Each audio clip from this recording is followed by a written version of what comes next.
Hello and welcome to the Wise Woman's Journey. Today my guest is Francesca Cassini. Francesca has set up her own businesses and ventures most of her life, and she's been exploring personal and spiritual growth since her mid-20s. She's the founder of the Silver Tent and Silver Synergy, which she brought to life in 2016. Francesca is an inspirational author, storyteller, and intuitive mentor, which she's done for many years. She birthed the Silver Tent, an exceptional community of wild, wonderful, and wise women over 50, following her heart and intuition in a moment of breakthrough. Francesca also has a book which she's published, Together We Rock, How One Woman is Creating a Global Movement of Women Over 50. And today, Francesca and I are going to be talking about challenging convention, rewriting the myth of the older woman. Welcome, Francesca. It's It's great to just have you. wonderful to be here, Catherine. Thank you so much.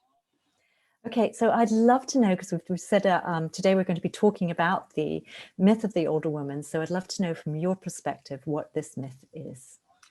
I'm really glad that you ask because it's very sort of practical and mundane in a way. And a few lifetimes ago, like, I don't know, a couple of decades or something, I used to do tarot reading and palm reading in the corporate world. And it's really interesting how I would often attract the same kinds of people. And on the whole, the people that came to see me, even if it was in an evening party and everybody'd had too much to drink, was often those women that were coming up to 50 or had just passed 50.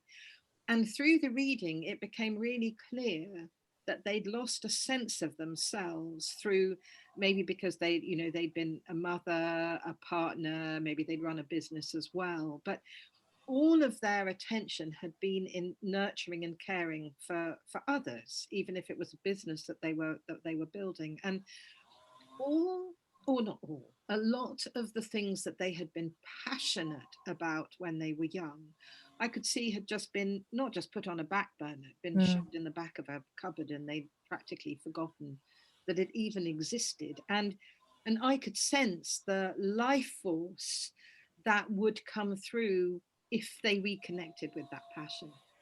And so Mm. often what used to happen was I'd say, oh, I can really see your love of riding horses or playing tennis or whatever it would be.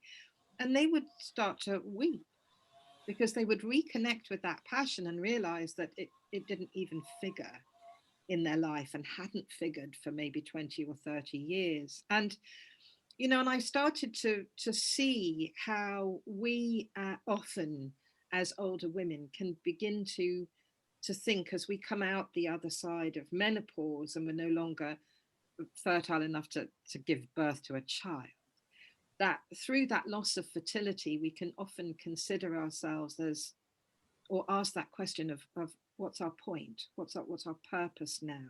Mm. And I really got to see how many women just were disenfranchised from the truth of who they were. It was suddenly, if there's no one to look after, who am I? And then there's that whole sense of ill health and being a burden either on the family or on the NHS or both. And so that sense, so I see that myth of the older woman being, and actually of older people, not just older women, but Yeah. that's my demographic, is the sense that we lose our point, that we lose our purpose, that we lose our value, and that actually we start needing from others without having anything to give in exchange. And it doesn't seem to be the same in indigenous societies, and maybe even in some first world countries it might not be the same. But I began to get the sense that we don't have to take that trajectory. We Mm. don't have to think that about ourselves, particularly as women. Men become the silver fox, don't they? And there's something about the older man that can still be really sexy and inviting and intriguing, whereas you don't get that so much around the older woman. So my sense is that we can easily associate with older women as being negative, as coming through menopause and out the other side as being negative and something that we have to bear, and Mm. we as women have to bear more than, say, the journey of the man through that time frame. Yes, I wanted to explore that, and I wanted to spell it. Mm. Thank you.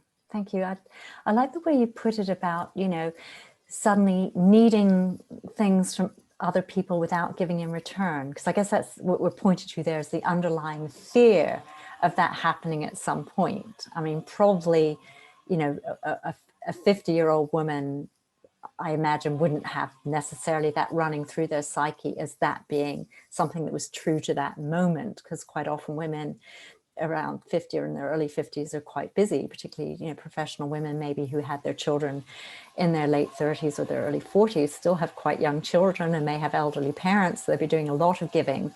But I definitely can resonate myself with that sort of fear at that age of, am I, how close am I getting to the precipice? Yes.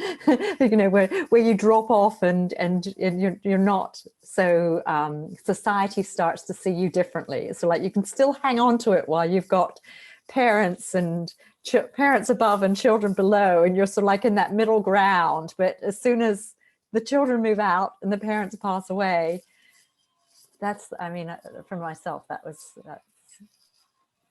what I it felt. does seem to be really important for us to feel of value, to feel that we contribute. Like my mum isn't a brilliant example because she's 94, so she's double, isn't she? She's almost double the 50.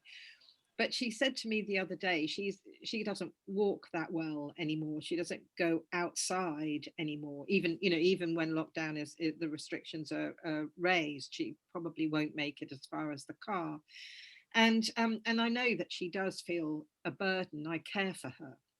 And she said to me on a number of occasions, "Oh, this can't be much fun for you, darling. I mean, I'm not very entertaining now." And then the other day she said, I just I, I don't help anybody anymore. I don't quite know. She didn't use these words, but this is what she meant, that she didn't see the point of her life anymore, that there was no one that she could be helpful to. And I'd never heard her say anything like that. And I explained to her that actually that wasn't true. Mm. She might think that and she might feel that, but the truth was something different. And I do see how we have a cleaner that comes in once a week who's in her 40s, and my mum has a brilliant connection with her, and they always sit down and have a discussion about the family, and my mum's wisdom is always shared. But just in that one interaction, she's of tremendous value, but she's not feeling it. She's Yeah. feeling that value is really diminished. And I And it think, must be partly about, wisdom not being valued in general in our culture, that older people feel that they no longer have the relevance. yes, Yeah. yes, exactly. Yeah. And I'd love, I mean, you have a fascinating story about how you came to write your book and form the Silver Tent. So I'd love you to tell the audience about how that journey to doing those two things. Thank you, thank you. Well, the setting up of the Silver Tent happened first, and then somebody recommended. They just suggested that I wrote that book, Together We Rock. And you know, it, if somebody had said 10 years ago, or even 8 years ago, that this is what I'd be doing, I would have laughed at them. It was never. I thought I wanted to be a writer, but I didn't have any concept that I would be founding a community, and I certainly had no concept it would be a community for women over 50. And it's funny how if we're following our intuition, even if we haven't got that clarity, is it like it will happen. It's almost like you can't help but be on the right track when you start to follow your heart. And I think my heart opened when I had what I sort of see as a dark night of the soul when I Mm. was 59, and I was really not frightened of being 60 because of its age, but frightened of being 60 because I thought I'd messed my life up. You know, hadn't had a husband at any point, so therefore well, I don't have any children either, so therefore I don't have grandchildren. I didn't Mm, really have a long-term career. I didn't have any financial resources. I didn't have my own home. So I was very, very adrift with this growing sense that I hadn't achieved anything and it was too late. mm, Absolutely too late to achieve anything because I didn't have the mental energy or the resources to do it. And usually, if I had that kind of thinking come up, I would talk myself out of it, you know, be like, yeah. oh yeah, but you're seeing that wrong, that's not right, you don't have to see it like that, you know, look at a different perspective, think positively, you know, all of that kind of stuff. Mm, But I looked it really, really in the face for a couple of weeks, really seriously in the face, and I allowed it to be true. I allowed myself to contemplate, what if it was true that I have completely messed my life up and I've missed the boat on everything that mm, we consider worthwhile being alive for, you know. So it was a very challenging time. And but as I did that, I didn't have to even come right out the other side. Life changed. And I got offered a really wonderful paid job, which was quite an unusual thing for me, to be a content writer for a spiritual tour company based in Peru. And hard on the heels of that, I was invited to do a 5-week bucket list tour in Peru through that company, so that I would have been on their flagship tour. And it culminated in a week in the Amazon jungle doing an ayahuasca retreat. And it was at that point that I started to get this sense of the potential power and value of women over 50, 60, 70, and beyond, and started to just question everything.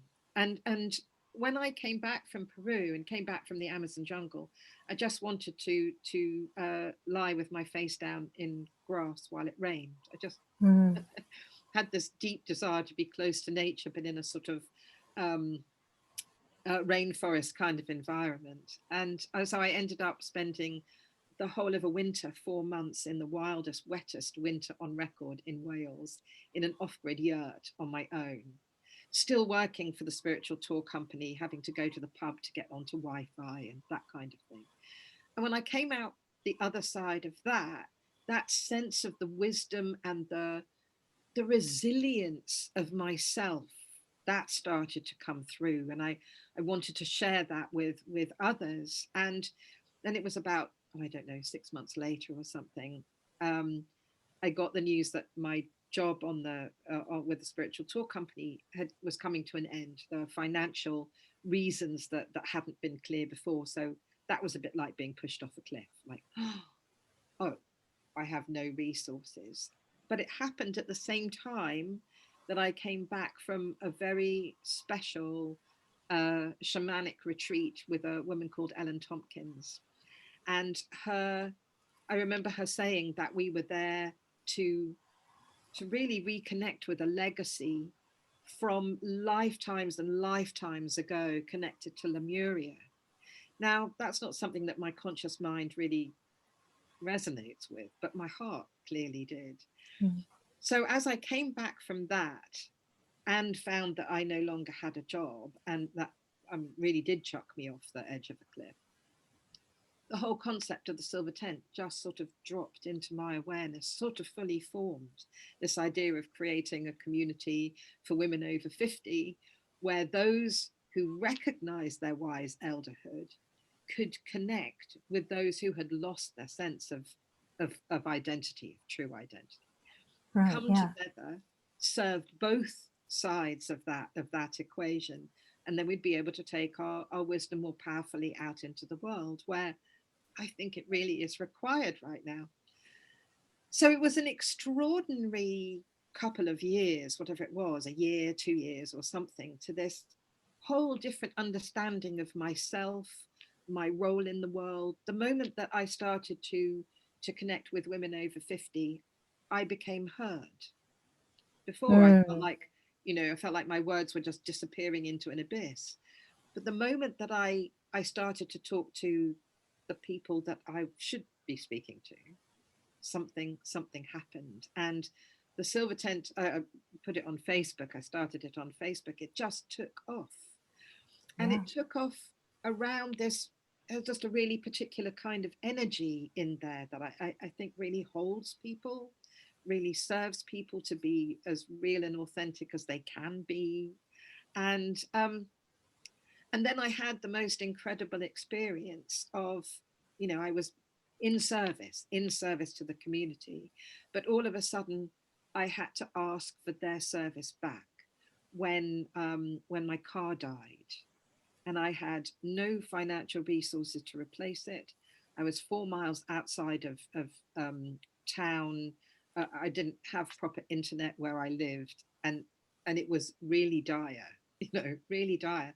And I had to take my courage in my hands and put out a post saying, uh, something's gone really wrong and I'm not quite sure what to do about it.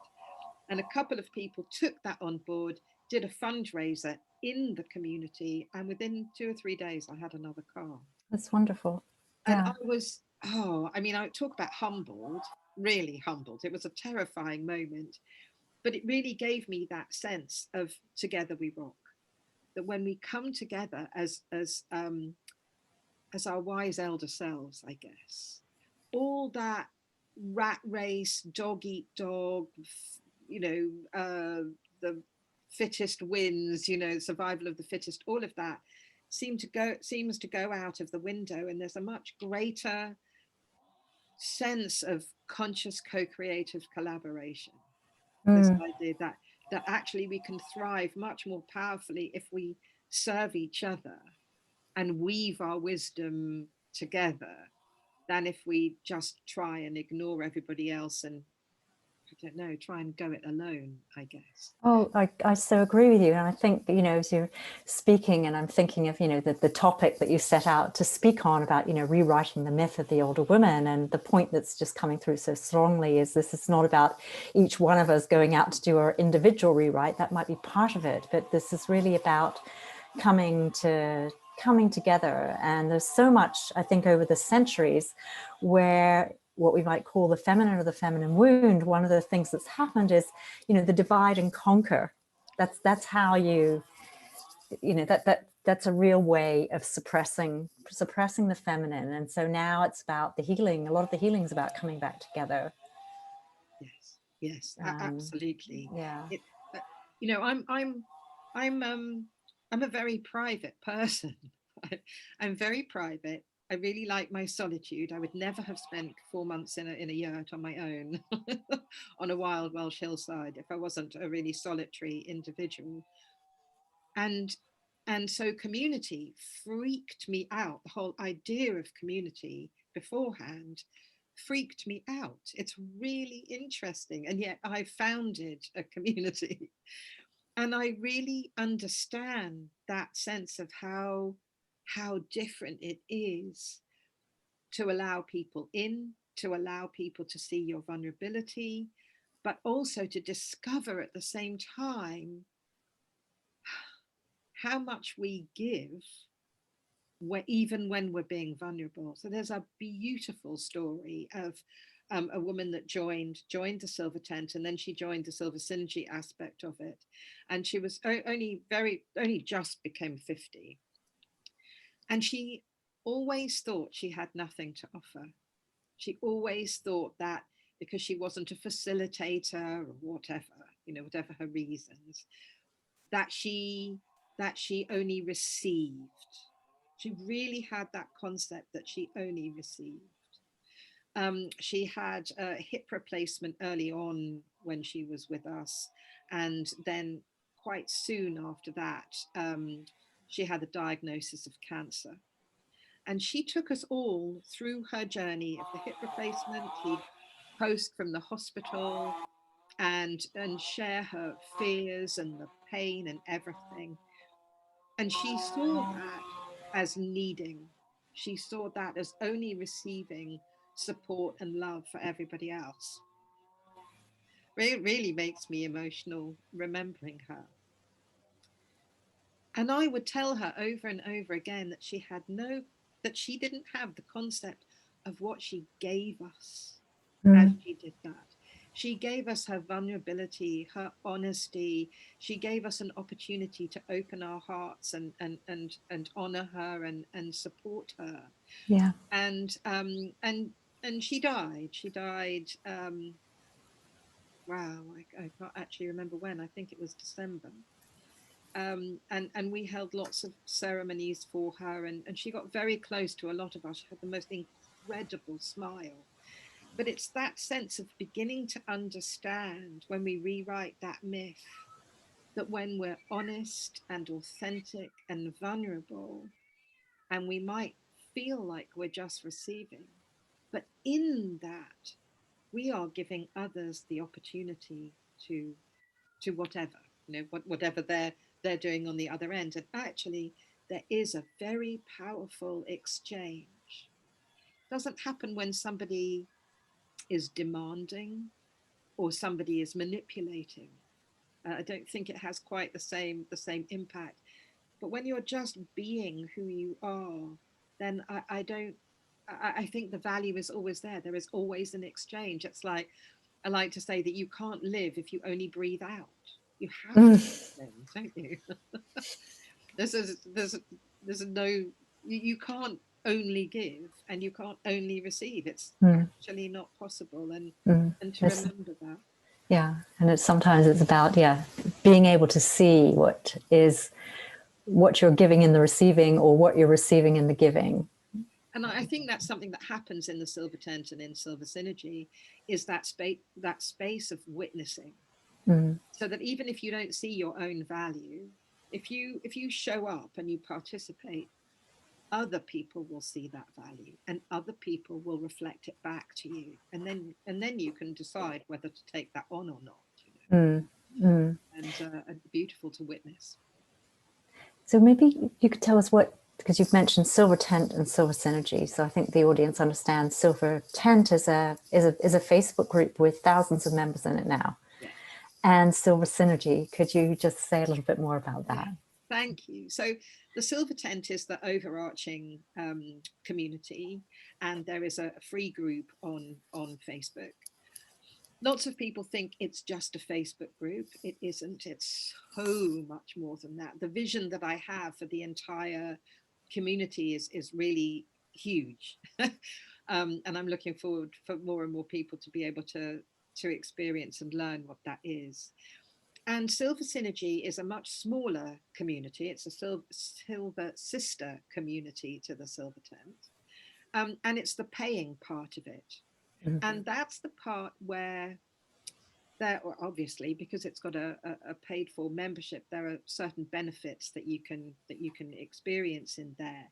So you can experience a ton of benefits if you're a facilitator, workshop leader, retreat leader, that kind of thing. But it's also worth joining if you're not those things, because first of all, you get the opportunity to come on live on Silver Wisdom interviews that I do. So people like Dame Stephanie Shirley, Mm. who's an incredible philanthropist. I mean, she's an extraordinary woman. Um, she's going to come and do an interview with me live, and my Silver Synergy members can join us live in the Zoom room and ask their own questions. And then we stream it through Facebook Live into the Silver Tent, and then we put the recording up on Silver Tent TV on our YouTube channel. But it's a really lovely benefit to be able to attend those interviews. And then I run particular calls that people can join in that are like the heart of conscious co-creative collaboration. And also, a lot of our facilitators use that space to prototype some of their courses. And Synergy members can often participate in those prototypes either for free or for a very small amount in return for fine tuning, for testimonials, that kind of thing. Lots of other benefits. I won't give the whole list. They're all No, on I think it's the on the website. website. Yeah. But it's a beautiful space, and because it's much smaller, it's got a great level of intimacy. You just get to know people more easily. Mm. Well, thank you, because I love this story, particularly, I really appreciate you bringing up that point of feeling you got to a point in your life where you thought, have you wasted it? And I think that's something that, I'm sure there are going to be others in this audience who have experienced that at some point or other, not necessarily at 59, maybe younger, maybe older. But, I think it is definitely something worth speaking of. So thank you very much for bringing that out. Because to me, it's that seems to be the doorway of, okay, that feeling of you've wasted it means you're out of alignment in some way or other with your purpose and your calling. So the real work then is, as you did, is to discover what that is, and whether, sorry. Yes, I think it's really interesting because when I look back, I see how everything led me to this point. Yeah. And gave me experiences and understandings and connections that have helped me be here. But I couldn't see them before I got here. A bit like Steve Jobs, I think, who left his university course and then did calligraphy. And he only realized the value of calligraphy when he started Apple. But when he did the calligraphy course, it was like, I don't know where I'm doing this.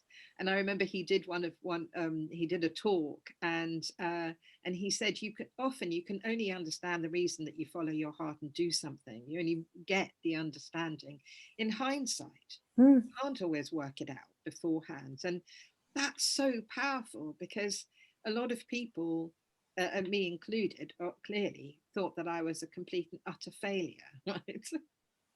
But all those things were required for me to be able to do this. Yeah, That's so exciting. it What is. if you're watching this and you're thinking, oh, maybe I've messed up too. Maybe you haven't. I wrote an article once about how often when we mess up, there's tremendous magic in that messing up. We just don't always know what it is until later. Yeah. To me, it's often like we're all given pieces of a jigsaw puzzle, and is you can't see the relevance of each piece until you put that together, and you don't know when in life that's going to be put together. For some people, it might happen fairly early on, or maybe one jigsaw puzzle is put together fairly early on, and then it gets destroyed in some way and you build another one. And for some people it may happen later in life, but it's when you suddenly connect with something that feels that feels meaningful to you, that feels like it's a calling and something that's there for you to do. You can then see all of those experiences that you've had were preparing you for that. That's how I look at it. Yeah. And how exciting is that to think, what if getting to 50, 60, 70 and beyond is actually the beginning? What if we've just been practicing up until now? What if the real value of us comes through later? And we might well like turn our back on that if we think we're just older women past our sell by date and it's just downhill from there. If we don't allow ourselves to access that wisdom, whatever that might look like, might look like nothing. I think we do ourselves a disservice. And like you say, that whole concept of coming together, witnessing others, collaborating, and actually seeing where we fit in that jigsaw. We've got our own jigsaw that you were describing, but there's that bigger jigsaw as well. How do we really fit in our community? And I think it brings an exhilarating energy to being a wise elder woman rather than an older woman. And you can even hear it in the energy, can't you? Yeah. Are you a wise elder woman, Yeah. or are you an older woman? Yeah.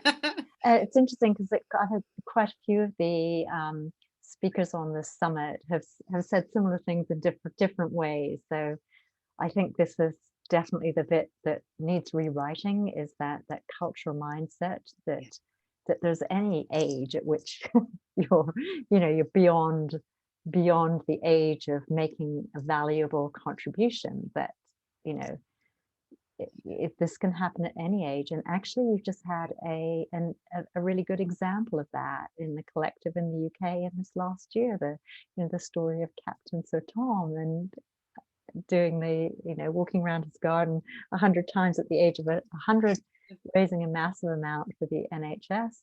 And yeah, what an amazing last year he had. So yeah, it can happen at any age. And I also think of the women that say, well, I just want to look after my grandchildren, that I just want that. And I was thinking about that and thinking, well, we have no idea what kind of impact we can have on a grandchild. I mean, clearly I don't have any, but but I think about that if you're looking after your grandchildren, you're sharing your beliefs, your perspectives, your attitudes to life, your assumptions about life with them. And you don't know how that's going to impact that child as they grow up and who they are going to become. What if one of your grandchildren becomes a CEO of, I don't know, anything, but a valuable company? What if one of your grandchildren becomes a journalist, an investigative journalist, or a politician who has a heart and cares for their constituents? We have an impact. Yeah, or even a good parent and grandparent themselves, and that gets passed down the generations and into the community. Yeah.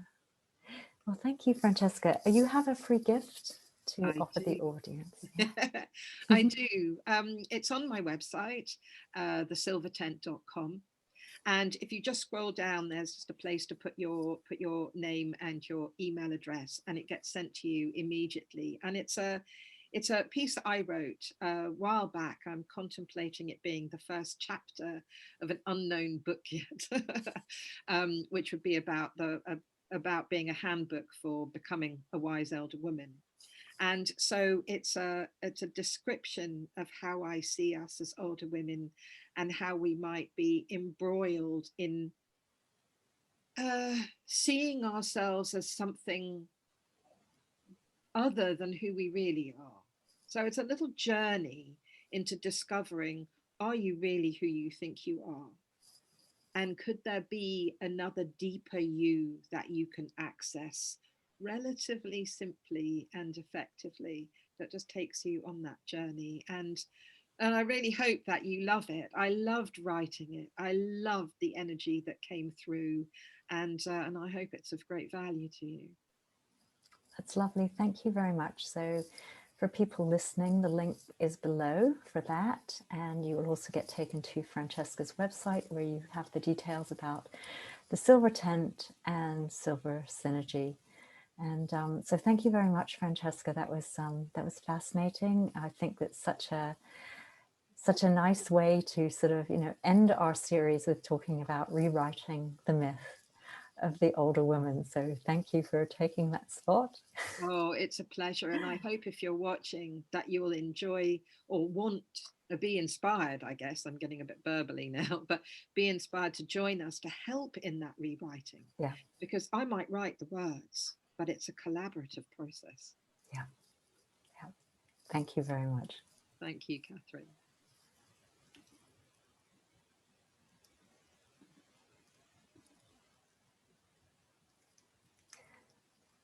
Mm.